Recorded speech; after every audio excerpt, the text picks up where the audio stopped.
G'day, Jeep. Good to see you again, and welcome to another Your Questions Answered Minisode, where I take one of the questions from our subscribers and our listeners out there, and I try and answer it off the cuff as best as I can. Maybe one or two notes to help me along the way. Anyway, Chief, let's dive right into the topic. The topic this week is from Charlotte in Liverpool. And Charlotte says, is work-life balance actually possible in top jobs? And I'd say these days, I get this question quite a lot from people in top jobs, of course. But to be honest, anyone who's sort of running double income, kids at school, with a mortgage, it's crazy, like incredibly busy if you're both working and trying to run a household. It's just insane. How do you get work-life balance in that scenario? Okay, so I spent a lot of time trying to hack this and get this right. So it's a combination of understanding how psychologically work-life balance works.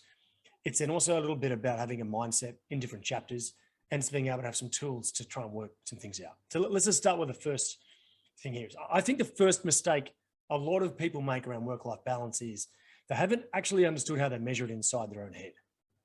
That's really important. You have unconscious metrics in your head, an unconscious success of what life balance means for you, and you're actually not really aware of what that is. Okay, you might say, well, it's a bit of this and a bit of that, but actually, it's more detailed than that. I'm going to talk about that in a minute. So first of all, I think the biggest mistake is we don't work out how we should measure it. And then we don't work out what it should be for you based on your values and where you are in your life. And then the third is we don't really problem solve to work out how we can gain it as best as possible. The first thing is I remember taking away a group of people and I got this question asked in a live coaching class. And somebody asked me this question. I said, okay, everybody get out a pen and paper. And what I want you to write down is all the things that you think are important for life balance.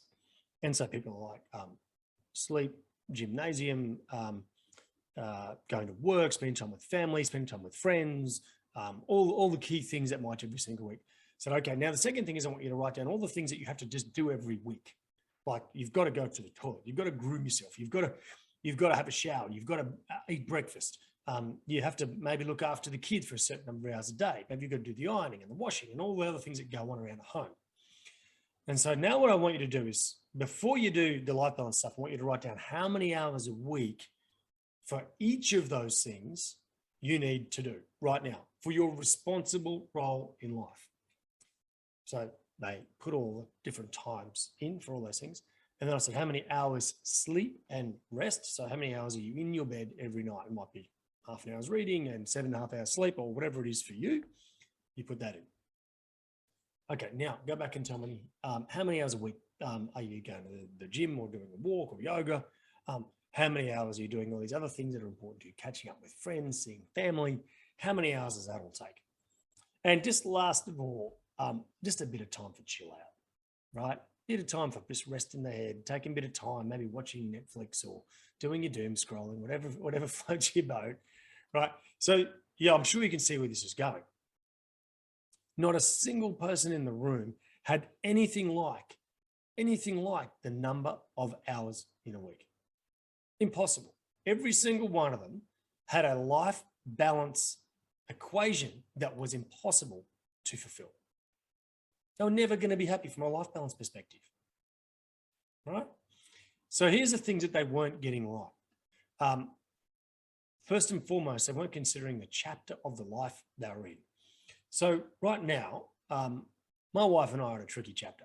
Our youngest daughter is giving us all sorts of issues of sleep. Some nights she gets up in the middle of the night, we lose an hour. Sometimes she gets up at 4 o'clock and it just wipes us out. Right? I'm sure a lot of you have been there. What that means is if we kept a normal life balance and energy success metric in our heads, compared to what's being delivered for us right now, there's no way we could be successful. We have to be kind to ourselves where we are. There are chapters in life where you just need to hunker down and just be present as much as you can, and a bunch of other things have to just drop off. right? We've just cut back on the gym a bit. A couple of sessions a week is all we can fit in right now. It just is what it is. It's not hurting us. We'd love to go more. That's just where we're at. And I just really encourage you to think about that, because if you apply too much pressure to the chapter of life you're in on too many broad factors or too many things you need to do, you will never, ever be happy, regardless of how good your life is. So I think that's a really important piece. The second thing is this, and I learned this from the mining guys that used to go and do like six weeks on, 3 weeks off roster, is if you measure life balance over the term of 7 days, a chronology of 7 days, you're going to make it really difficult on yourself, because some weeks are family heavy, some weeks are friend heavy, some weeks are a bit work heavy, and you just can't win every single week. But if you moved it over a month and said to yourself, what if we thought about this as far as some weeks are better than others, but over a month it all balances out? I bet you can find a way to balance it out a little bit better over that time. It just takes some of the pressure out about what you have to do in those periods. Next thing is going back to square one. So how do you actually do this properly? I think you need to think about a couple of things here. What are your values and what is your life scoreboard? So we have a process where we elicit your core values, get them in a bit of a hierarchy, then do a life scoreboard. There's an episode on life scoreboard. We'll put that in the show notes for you. Do your life scoreboard, and then ask yourself, based on that, and if you have a vision, I hope you've got a vision or something, or where you are in life now, at least a chapter for where you are, what would be a reasonable set of things to do in order to have life balance?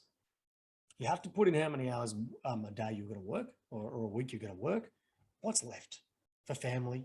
After you've done all the big blocks, the key things that are values centered, that are critical on your life scoreboard, once you've got those blocks in place, you've got to see what's left.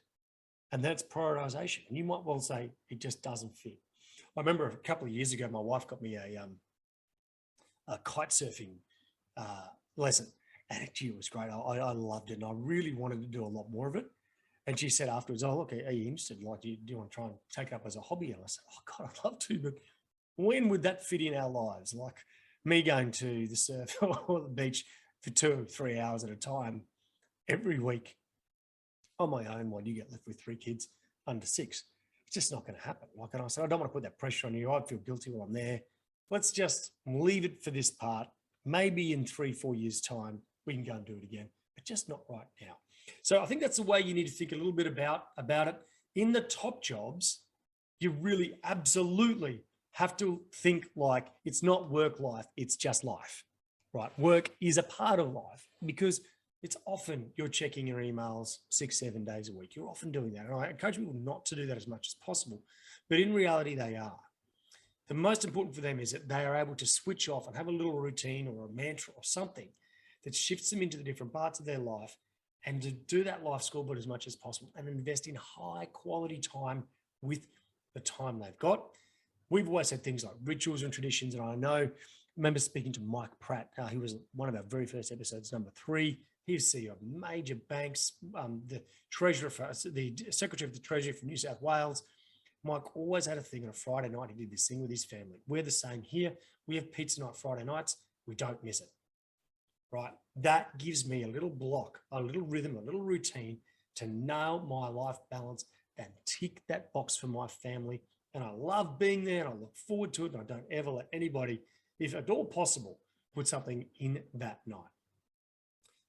Okay, Louise, I hope that answers your question. I hope you can put a little bit of structure around it. If you do want to know a bit about the values and the vision and purpose and life scoreboard and life chapters, there's a game plan course, what we call career and life game plan course on the Chief Maker Academy. It goes through all of that, helps you build out your unique value proposition and just build a really good, congruent, values and purpose-based career. That's on the Academy, chiefmakeracademy.com. And look, if you're interested, go and do that. It'll really help you structure some of the way you think about your life. Okay, that's it, Chiefs. As always, remember to stay epic.